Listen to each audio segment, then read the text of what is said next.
When you see an AMEX card, what do you think of? Just a credit card, right? But what if I told you the story here isn't about plastic at all? It's about this quiet, massive, trillion-dollar empire that was built on one simple idea: trust. It's a wild story. Okay, let's get into it. I mean, this quote just nails it, right? For like over a century and a half, Amex has been a genius at taking things like security, reliability, and yeah, that feeling of prestige and turning it into cold, hard cash. It's really a masterclass in business, and you won't believe where it all started. In a pretty chaotic time, actually. All right, so for Act 1, we got to rewind, way back. We're talking the mid-1800s. America is just exploding with growth. Think Industrial Revolution at full throttle. You've got railroads crisscrossing the country, and suddenly everyone needs things to move fast. But they also need them to be safe. And you can really see the difference here. Before these so-called express companies, sending anything important was honestly a total crapshoot. You'd put it on a slow stagecoach and just cross your fingers it wouldn't get stolen. But then these guys came along and completely changed the game. We're talking armed messengers, riding on the new trains, guaranteeing that your package, your money, your gold, whatever, it would get there safe and it would get there fast. It was a revolution, really. For the first time, you didn't have to choose between speed and security. So this new express industry was basically a cage match between a few big players. You had Wells, you had Fargo, and you had Butterfield. And they were just at each other's throats, constantly trying to undercut one another. Of course, they eventually figured out they were just killing their own business. So what did they do? In 1850, they all met up in Buffalo and basically called a truce. They decided to merge, forming this one giant company, and they called it American Express. Then boom, the Civil War hits.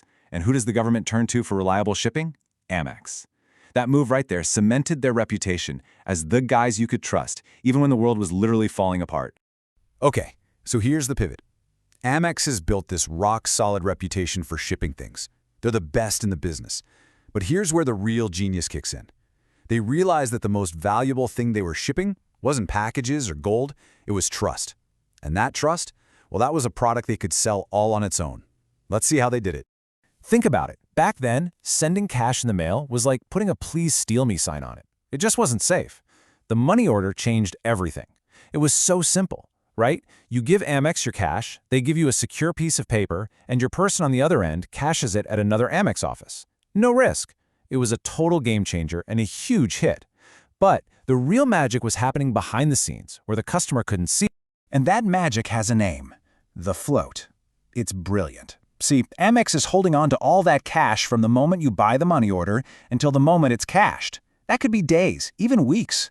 So what are they doing with all that money in the meantime? They're not just letting it sit there. Oh no, they're investing it. They were earning interest on millions of dollars of other people's money. A simple delivery service just became a profit machine.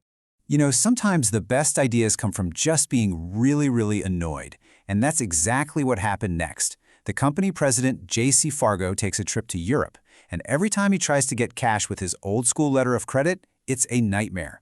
The bank clerks give him the side eye, they question his signature, make him wait forever. He gets back to the States absolutely furious and basically storms into the office and tells his team, "Fix this, invent something better." And what they came up with? The traveler's check. And again, it's so simple it's brilliant. You sign it once when you buy it. Then, when you want to spend it, you sign it again. Right there in front of the merchant. Super secure. And the killer feature? If you lose them or they get stolen, Amex replaces them. Just like that. Suddenly, global travel was safe and easy. This was it. This was the moment Amex wasn't just a shipping company anymore. They were a global financial powerhouse. So, let's fast forward to the 1960s.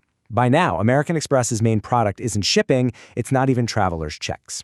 They are literally selling trust.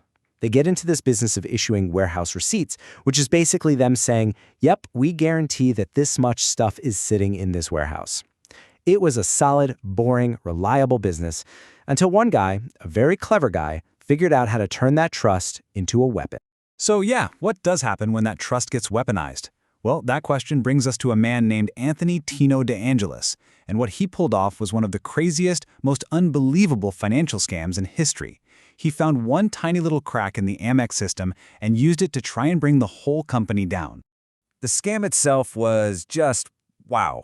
It was kind of complex, but also shockingly simple. So DeAngelis would get an official Amex warehouse receipt, saying he had, say, a tank full of valuable salad oil. He'd then take that receipt, backed by the trusted AMEX name, to the bank and get massive loans. Here's the catch. The tanks were filled with seawater. He just put a few feet of oil on the very top, so when the inspectors came and dipped their testing sticks in, everything looked legit. He built a financial empire on phantom salad oil, and American Express's reputation was the only thing making it possible. So when this whole thing finally imploded, the fallout was just catastrophic. The stock price tanked, and all of a sudden, American Express was looking at a bill for $60 million. I mean, in 1964, that is an absolutely insane amount of money. This was it. This was a do-or-die moment for the company. And you can just imagine the panic inside that boardroom. The lawyers, most of the board, they're all screaming, "Fight it! We didn't do this. We're not legally on the hook for this." But there was this young investor at the time, maybe you've heard of him, Warren Buffett. He had basically bet his entire fund on AMEX stock, and he saw it completely differently. He stood up and argued that their brand, that century of trust they had built, that was their real asset, and losing that will cost them way, way more than $60 million. And the CEO, Howard Clark, he listened to Buffett. In a move that absolutely stunned Wall Street, American Express went public and promised to pay back every single cent. They took what should have been a company-killing disaster and turned it into the greatest marketing campaign in their history. The message couldn't have been clearer. American Express stands behind its name. They always pay. After that, their brand of trust wasn't just valuable, it was priceless. Okay, so they survived. They passed the ultimate test. And now, Amex was ready for what was next. And they saw this new thing popping up, this company called Diners Club and their charge card. Amex knew right then and there they had to get into the consumer credit game or they were going to be left in the dust. So they launched their first card in 1958, and it was a total flop, a disaster. It was made of flimsy cardboard, it tore easily, nobody knew what to do with it. But just a year later, out of sheer desperation, they had a brilliant idea. Let's make it out of plastic. And that was the moment. It looked sleek, it felt futuristic, it was durable, it became the gold standard for every credit card that came after it. The American Express card as we know it was officially born. But now they had a new problem. Visa and MasterCard were everywhere. How could Amex compete? They made a really smart choice. They said, you know what, we're not going to compete on who's cheapest. We're going to compete on prestige. And that thinking led directly to the membership rewards program. Think about it. Flights, hotels, exclusive dinners. They built this entire ecosystem to make you feel like part of a special club. It was never about saving a few bucks. It was about buying into a lifestyle. And here's the really clever part, the secret sauce. The value you thought you were getting from those points was way higher than what it actually cost Amex. How is that possible? Well, it's simple. A ton of people never even use their points. They just sit on them.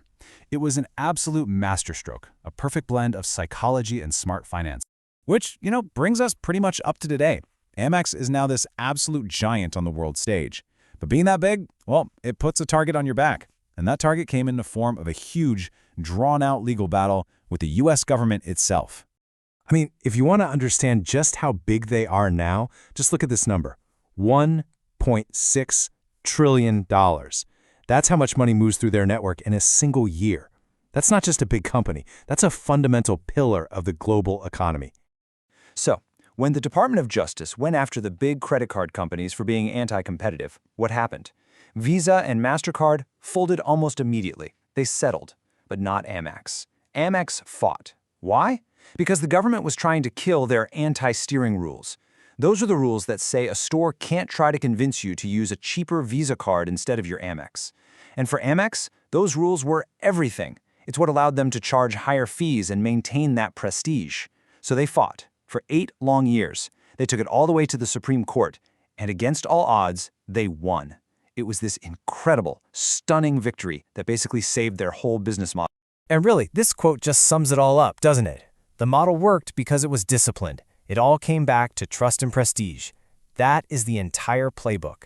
That's what lets them charge more than everyone else and still be here stronger than ever after all this time. So that leaves us with one last big question. We're living in this world of Apple Pay, crypto, and a million little fintech startups all trying to be the next big thing. So, in this new world, is trust still the most valuable asset? Is that 175-year-old brand? Is it enough to keep the empire standing? Definitely something to think about.